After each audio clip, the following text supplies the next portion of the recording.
The 2024 Summer Olympics are officially underway, and Team USA men's basketball is hoping to win their fifth straight gold medal. They got off to a good start, beating Serbia 110-84 on Sunday, giving them their first win. Every single Olympics I can remember, people try to compare the current men's basketball team to that '92 Dream Team with the likes of Michael Jordan, Magic Johnson, Larry Bird.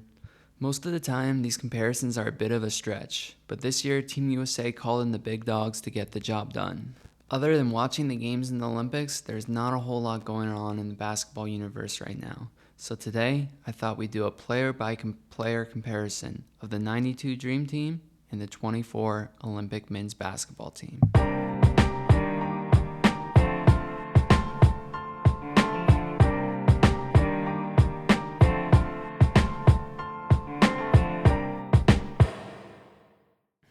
Now, getting into the comparisons. There were 12 players on each team, so we have 12 matchups throughout the video.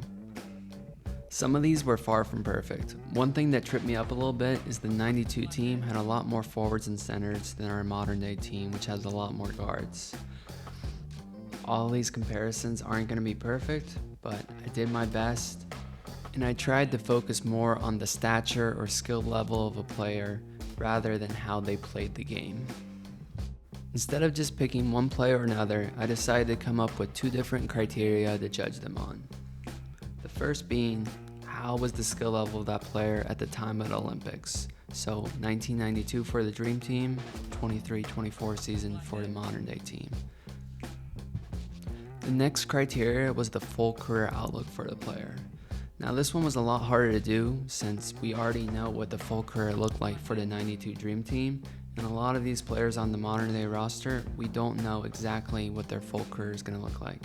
Some guys like LeBron, KD, Steph Curry, we have a good idea of what they've accomplished, but for younger guys like Anthony Edwards, Tyrese Halliburton, we don't know exactly what they're going to do.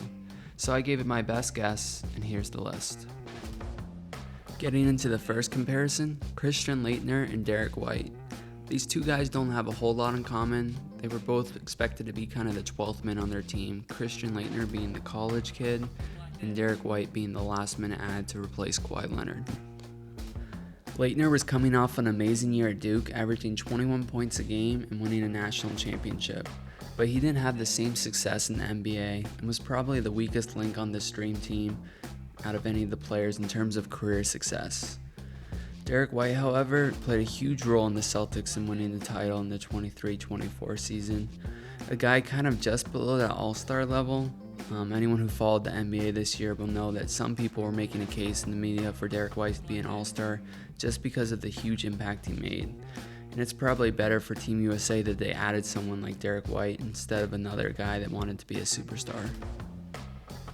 Just basing off NBA success, I'll give both at the time of the Olympics and the full career outlook to Derek White on this one.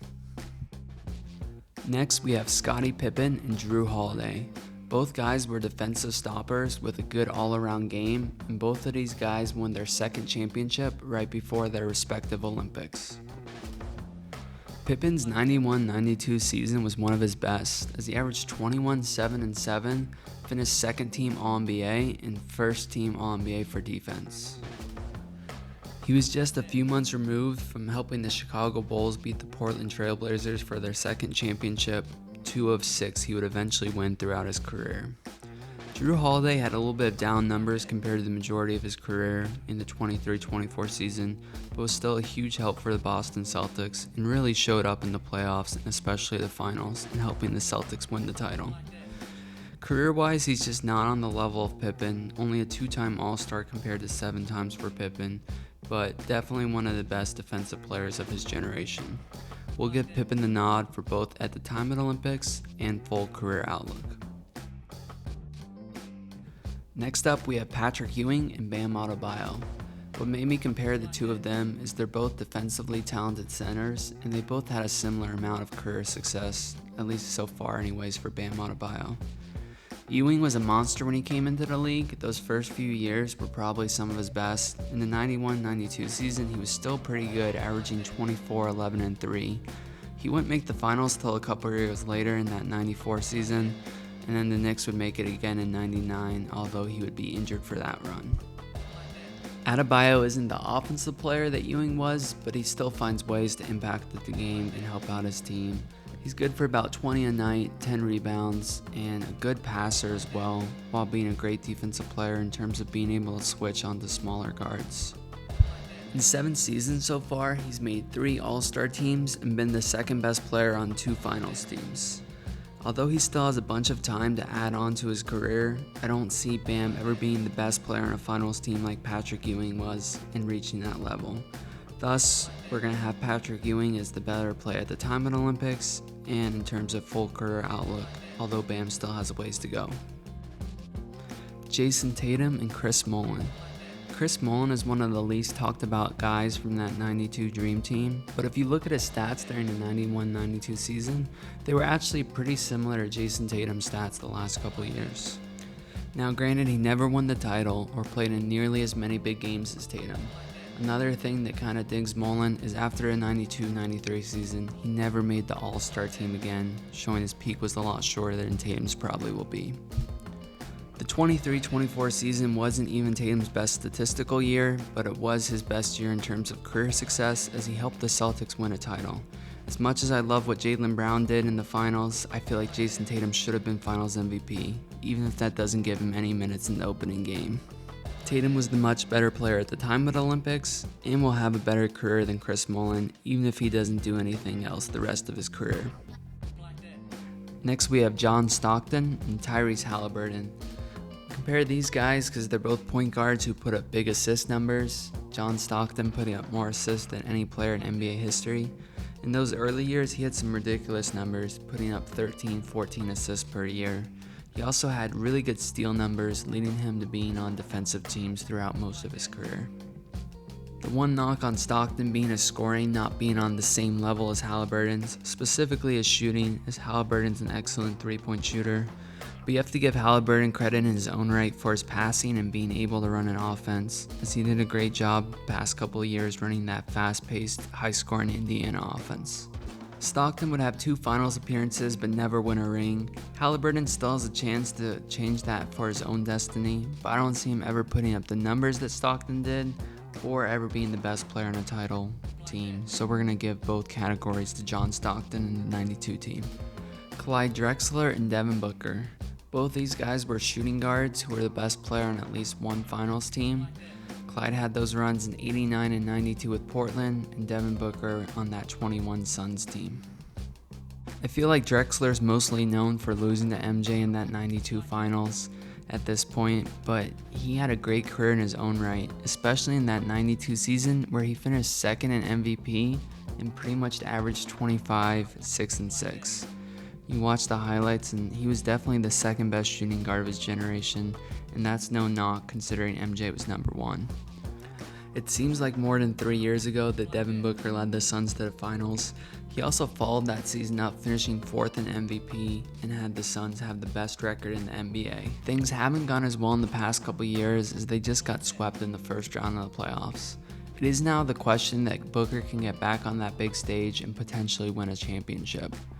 Clyde the Glide got his in 95, and he was coming off a better season at the time. It is now the question that Booker can surpass him career-wise, but with the current outlook of the Suns, I'm going to go with Drexler for the career outlook as well. This may be my favorite comparison on the whole list, Anthony Davis and David Robinson. I never really mentioned these guys in the same breath before, but looking at their careers, they're eerily similar. Both these guys were former number 1 overall picks, great defensive big men, won titles as number 2 options, however had stretches in their career where they were top 5 in the league. Robinson was only in his 3rd season during the 91-92 season and blocked a ridiculous 4.5 blocks per game. He wouldn't win his 2 titles until Tim Duncan came to town, but had some great years with a not so great supporting cast, even winning the MVP during the 94-95 season. Davis would have a similar career arc, putting great numbers up on a bad Pelicans team for most of his early career as they struggled just to make the playoffs. He would finish 3rd for MVP in the 17-18 season, and in that 19-20 season, he would win a title alongside LeBron.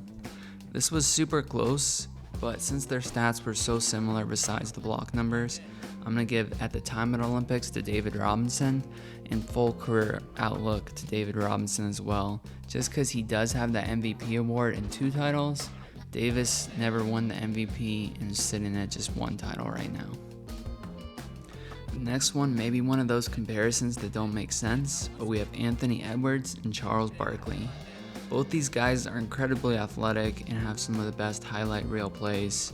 They're all not only entertaining on the basketball court, but entertaining with the personalities off of it as well. Charles Barkley is my favorite basketball player of all time, and you watch his early days with the Sixers and you'll see why he's one of the most exciting basketball players to have ever played. The 91-92 season wasn't his best, as it was his last year on a bad Philly team before he would get traded to Phoenix and make the NBA Finals taking on Jordan. Anthony Edwards is super early into his NBA career, only having played 4 seasons, but you look at the highlights and the excitement around this guy and you can't help but think that he's going to have a great career. A lot of people, myself included, had too high expectations for him during this postseason, but I think at some point in his career, he'll reach those heights that we all think he can hit. I'm going to give the edge to Barkley for being the better player at the time of the Olympics, but as for career outlook, I'm going to go with Edwards. He has a long way to go to measure up to Barkley, but I'm optimistic he can reach those high expectations the fans have set for him. Next up, we have Joel Embiid and Karl Malone. Both these guys are great scorers, former MVPs, but have a reputation for not stepping up for those big playoff games. Also, they are both some of the most hated basketball players in the game, granted for very different reasons. Karl Malone still wasn't even 30 years old at the time of the 92 Olympics, actually younger than Embiid is now. He hadn't made the finals yet at this point and hadn't won either of his MVPs, but he was still the solid, consistent scorer that he would be throughout his entire 19-year career. Still a terrible person and probably overrated if you're just looking at his stats, but a good player nonetheless. Meanwhile, Embiid's put up 3 straight years where he's averaged over 30 points per game and is just a year removed from winning the MVP award. In the past couple months, he hasn't looked all that great health-wise, and he's definitely not in the best shape of his career, but he's still the best version of himself that we've seen so far. Embiid's playmaking, not only for himself, but also his teammates, gives him the edge for being the better player at the time of his Olympics. Now, for full career outlook, I think it's tough to say just because of the injury issues Embiid has had and the longevity of Malone's career, finishing second all-time in points. I hate to do this as someone that's a fan of Joel Embiid and the Sixers, but I'm going to give Malone the edge. Next up, we start getting into the real legends of the game, the top 15 players all time. We have Kevin Durant and Larry Bird. Both of these guys were forwards, would definitely score the ball, long, lanky guys. Bird is more known for his all-around game, but I think Kevin Durant does a lot of things to go unnoticed on a basketball court. Bird's resume speaks for himself, a 3-time champion and won 3 straight MVP awards. The craziest Larry Bird stat though is from his rookie year to his 9th season, he finished no worse than 4th place in the MVP voting every year until he had his back injury in the 88-89 season. KD's won 2 championships whether fans care to admit it or not, and he's just one of the most pure scorers the game has ever seen. Everything he does is so smooth, and you can tell he just loves playing the game of basketball, as evidenced by that performance he had against Serbia, going 8 for 8 in the first half of the opening Olympic game. Bird had just finished up the final season of his career, and I think Durant has a few good years left in him, so we'll give KD the nod for at the time of the Olympics. Full career outlook will go to Bird, as he just had more success, winning more MVPs, more championships. I think KD's career could have gone better, especially if he never hurt his Achilles, because he was really at the top of his game around that time. Next up, we have Steph Curry and Magic Johnson. While their games aren't that similar, most people would agree these are the 2 best point guards of all time. Both these guys benefited from playing alongside really great players for most of their career. Magic had Kareem and Worthy, and Curry had KD, Klay Thompson, and Draymond Green. Magic would win 5 titles and just be one of the most entertaining players we've ever seen with his passing, even averaging 13 assists per game one year. However, he didn't play in the 91-92 season due to his HIV diagnosis a year prior. Steph Curry's the greatest shooter basketball has ever seen. There's no doubt about that anymore. Won 4 titles, only 1 Finals MVP, as lots of people like to hold that against him. Steph definitely changed the game, but I don't think in the career aspect he matches up to Magic Johnson. He's probably a tier behind, and that's why I have him as the second greatest point guard of all time and Magic at number 1. But since Steph was still putting up 26 a night on amazing shooting splits, he was the better player at the time of the Olympics, and Magic Johnson was the better player throughout his entire career. Finally, we have the 2 greatest players that have ever played the game, LeBron James and Michael Jordan. There's been so much debate between these 2 guys, it's ridiculous. My whole Facebook feed is just people arguing who the GOAT is, trashing LeBron or trashing Jordan in their respective camps. I don't want to get too much into a debate about their entire careers and who was the better player for basketball. Jordan in that 91-92 season was coming off an MVP year and 2 straight championships. LeBron is now 4 years removed from his last championship and still playing at an ungodly level, especially for someone that's 39 years old and soon to be 40 later this year. There's no doubt that 92 Jordan was a better player than 24 LeBron. But if you want to make the argument for LeBron based off longevity and stats and accolades for full career outlook, you maybe have a case there, but I'm going to go with Jordan for both of these just because of his higher peak throughout his career and definitely in the 92 season. Most people probably aren't surprised. Dream Team wins 9-3 in terms of full career outlook and 7-5 based off the performance at the time of the Olympics. This doesn't necessarily mean the Dream Team would win if these 2 teams played head-to-head. I actually really like the moves that Team USA has made in recent years, bringing guys like Jrue Holiday, Derek White onto Olympic teams, rather than just the 12 biggest stars the US can throw out there. Let me know down in the comments which comparisons you disagree with and who you would have given the nod to in those one-on-one matchups. Also, I'm curious to see everyone's thoughts on Team USA and their outlook for the rest of the Olympics, whether they'll have any competition or not, or if they'll make it through without any major problems from any teams. As always, thanks for watching. If you didn't completely hate the video, please subscribe to the channel, like the video, and I'll see you guys next time.